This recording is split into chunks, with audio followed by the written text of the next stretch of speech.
Selamat pagi anak-anak. Materi MPLS kita saat ini adalah organisasi siswa intra-sekolah dan ekstrakurikuler oleh Oneslande. OSIS merupakan singkatan dari Organisasi Siswa Intrasekolah, yang dibentuk oleh Kementerian Pendidikan Nasional Indonesia sejak tanggal 23 Maret tahun 1970. Organisasi siswa intrasekolah masing-masing memiliki pengertian. 1. Organisasi. Secara umum organisasi adalah kelompok kerjasama antara pribadi yang diadakan untuk mencapai tujuan bersama. Organisasi dalam hal ini dimaksudkan sebagai satuan atau kelompok kerjasama para siswa yang dibentuk dalam usaha mencapai tujuan bersama, yaitu mendukung terwujudnya pembinaan kesiswaan. 2. Siswa adalah peserta didik pada satuan pendidikan dasar dan menengah. 3. Intra berarti terletak di dalam dan di antara. Sehingga suatu organisasi siswa yang ada di dalam dan di lingkungan sekolah yang bersangkutan. 4.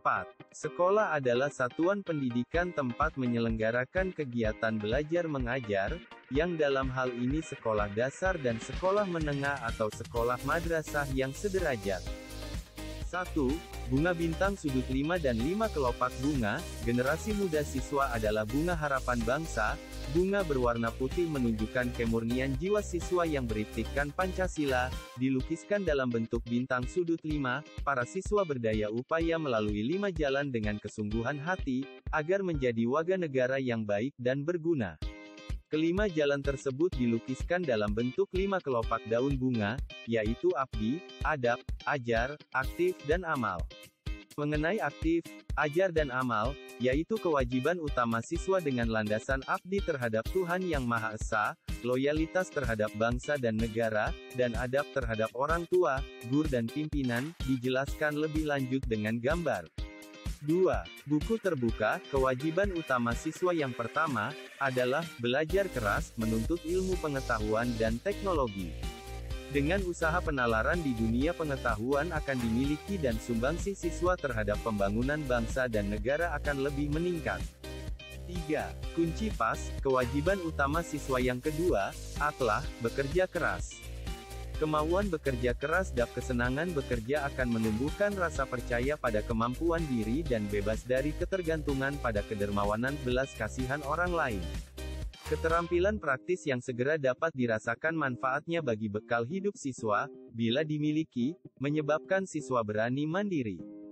Kunci pas adalah alat kerja yang dapat membuka semua permasalahan dan kunci pemecahan dari segala kesulitan. 4. Dua tangan terbuka. Kewajiban utama siswa yang ketiga adalah berbakti. Kesediaan menolong orang lain yang lemah dan kurang, sesama siswa dan masyarakat memerlukan pertolongan dan bantuan, bila dilaksanakan secara spontan, peka dan tanggap, menunjukkan adanya sikap mental siswa yang baik dan bertanggung jawab. 5. Biduk, wadah usaha pembinaan yang digambarkan dengan bentuk sebuah biduk perahu, yang melaju di lautan hidup menuju masa depan yang lebih baik, yaitu tujuan nasional yang dicita-citakan. 6. Pelangi merah putih. Tujuan nasional yang dicita-citakan, digambarkan seperti bentuk jembatan pelangi merah putih, adalah masyarakat adil dan makmur berdasarkan Pancasila, yaitu negara kesatuan Republik Indonesia yang sejahtera. Gambar bentuk padi dan kapas baik material maupun spiritual. 7. 17 butir padi, 8 lipatan pita, 4 buah kapas dan 5 daun kapas. Tanggal 17 Agustus tahun 1945 adalah peristiwa penegakan jembatan emas kemerdekaan Indonesia, mengandung nilai-nilai perjuangan 45 yang harus dihayati para siswa, sebagai kader penerus perjuangan bangsa dan pembangunan nasional. Kemerdekaan yang telah ditebus dengan mahal perlu diisi dengan partisipasi penuh para siswa. 8. Warna kuning. Sebagai dasar lambang adalah warna kuning, yaitu warna kehormatan agung. Adalah suatu kehormatan, apabila para generasi muda siswa percaya dan diberi kepercayaan untuk berbuat yang baik dan bermanfaat melalui organisasi, untuk kepentingan dirinya dan sesama mereka, sebagai salah satu sumbangsih nyata kepada tanah air, bangsa dan negara. 9. Warna coklat. Warna coklat adalah warna tanah Indonesia, berpijak kepada kepribadian dan budaya sendiri serta rasa nasional Indonesia. 10. Warna merah putih. Warna merah putih adalah warna kebanggaan Indonesia, dengan hati yang suci berani membela. Salah satu ciri pokok suatu organisasi ialah memiliki berbagai macam fungsi. Demikian pula organisasi siswa intrasekolah sebagai suatu organisasi memiliki pula beberapa fungsi dalam mencapai tujuan. Sebagai salah satu jalur dari pembinaan kesiswaan, fungsi organisasi siswa intrasekolah adalah 1. Sebagai wadah organisasi siswa intrasekolah merupakan satu-satunya wadah kegiatan para siswa di sekolah bersama dengan jalur pembinaan yang lain untuk mendukung tercapainya pembinaan kesiswaan. 2. Sebagai motivator. Motivator adalah perangsang yang menyebabkan lahirnya keinginan dan semangat para siswa untuk berbuat dan melakukan kegiatan bersama dalam mencapai tujuan. 3. Preventif. Apabila fungsi yang bersifat intelek dalam arti secara internal organisasi siswa intrasekolah dapat menggerakkan sumber daya yang ada dan secara eksternal organisasi siswa intrasekolah mampu beradaptasi dengan lingkungan, seperti menyelesaikan persoalan perilaku menyimpang siswa dan sebagainya. Dengan demikian secara preventif organisasi siswa intrasekolah ikut mengamankan sekolah dari segala ancaman dari luar maupun dari dalam sekolah. Fungsi preventif organisasi siswa intrasekolah akan terwujud apabila fungsi organisasi siswa intrasekolah sebagai pendorong lebih dahulu harus dapat diwujudkan.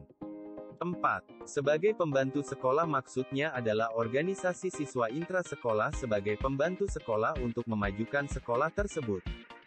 Setiap organisasi selalu memiliki tujuan yang ingin dicapai, begitu pula dengan organisasi siswa intrasekolah ada beberapa tujuan yang ingin dicapai, antara lain, 1.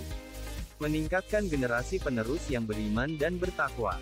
2. Memahami, menghargai lingkungan hidup dan nilai-nilai moral dalam mengambil keputusan yang tepat. 3. Membangun landasan kepribadian yang kuat dan menghargai HAM dalam konteks kemajuan budaya bangsa. 4.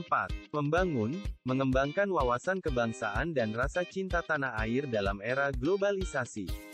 5. Memperdalam sikap sportif, jujur, disiplin, bertanggung jawab, dan kerjasama secara mandiri, berpikir logis dan demokratis. 6. Meningkatkan pengetahuan dan keterampilan serta menghargai karya artistik, budaya dan intelektual. 7. Meningkatkan kesehatan jasmani dan rohani memantapkan kehidupan bermasyarakat, berbangsa, dan bernegara. Perangkat organisasi siswa intrasekolah terdiri dari pembina organisasi siswa intrasekolah, perwakilan kelas, dan pengurus organisasi siswa intrasekolah. 1. Pembina organisasi siswa intrasekolah. Pembina organisasi siswa intrasekolah terdiri dari 1. Kepala sekolah, sebagai ketua. 2. Wakil kepala sekolah, sebagai wakil ketua. 3. Guru, sebagai anggota, sedikitnya 5 orang dan bergantian setiap tahun pelajaran. Rincian tugas pembina organisasi siswa intrasekolah. 1. Bertanggung jawab atas seluruh pengelolaan, pembinaan, dan pengembangan organisasi siswa intrasekolah di sekolahnya. 2. Memberikan nasihat kepada perwakilan kelas dan pengurus. 3. Mengesahkan keanggotaan perwakilan kelas dengan surat keputusan kepala sekolah. 4. Mengesahkan dan melantik pengurus organisasi siswa intrasekolah dengan surat keputusan kepala sekolah. 5. Menghadiri rapat-rapat organisasi siswa intrasekolah. 6. Mengadakan evaluasi terhadap pelaksanaan tugas organisasi siswa intrasekolah.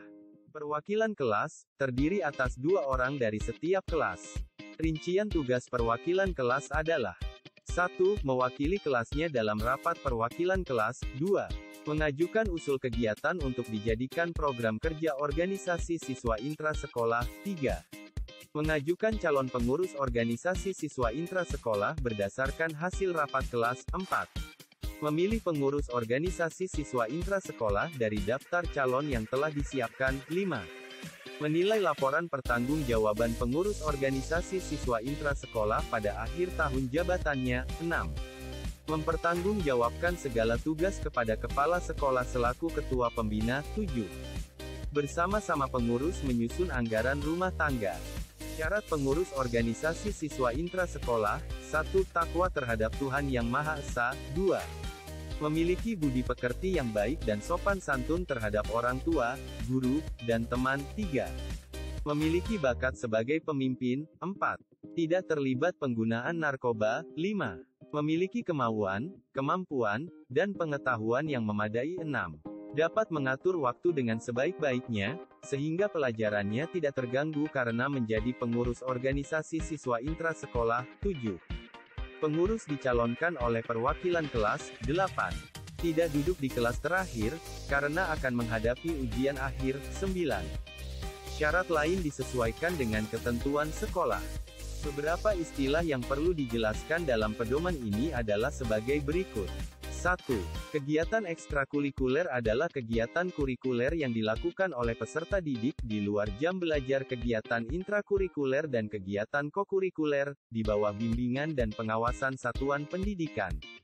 2. Satuan pendidikan adalah sekolah menengah pertama, SMP, Madrasah Sanawiyah, MTS, adalah jenjang pendidikan dasar setelah sekolah dasar dalam sistem pendidikan nasional. 3. Kegiatan ekstrakurikuler wajib merupakan kegiatan ekstrakurikuler yang wajib diselenggarakan oleh satuan pendidikan dan wajib diikuti oleh seluruh peserta didik. 4.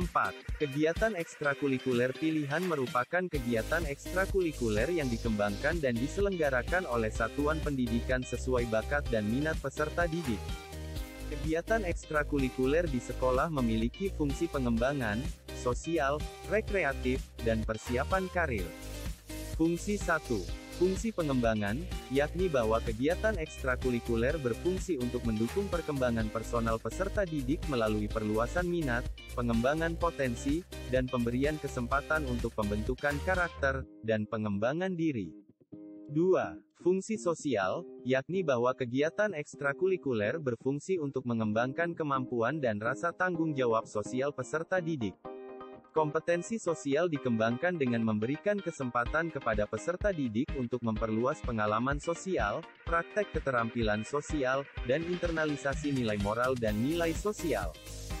3. Fungsi rekreatif, yakni bahwa kegiatan ekstrakurikuler dilakukan dalam suasana rileks, menggembirakan, dan menyenangkan sehingga menunjang proses perkembangan peserta didik.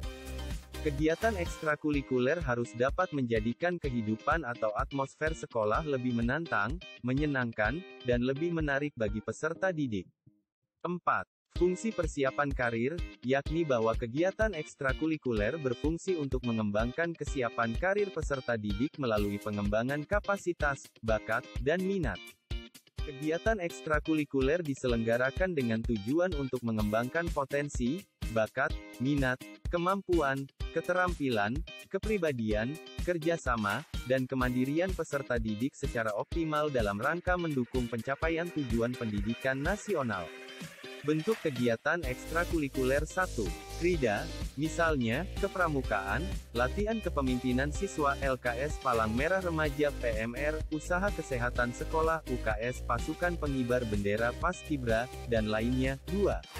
Karya ilmiah, misalnya, kegiatan ilmiah remaja KIR, kegiatan penguasaan keilmuan dan kemampuan akademik, penelitian, dan lainnya. 3. Latihan olah bakat dan latihan olah minat, misalnya, pengembangan bakat olahraga, seni dan budaya, pecinta alam, jurnalistik, teater, tari tradisional, musik daerah, teknologi informasi dan komunikasi, rekayasa, dan lainnya. 4. Keagamaan, misalnya, kajian keagamaan, baca tulis Al-Quran, pesantren kilat, retreat, pendalaman Alkitab, kebaktian, Bhagavad Gita, Upanayana, Dharmatula, Dhamma Asram.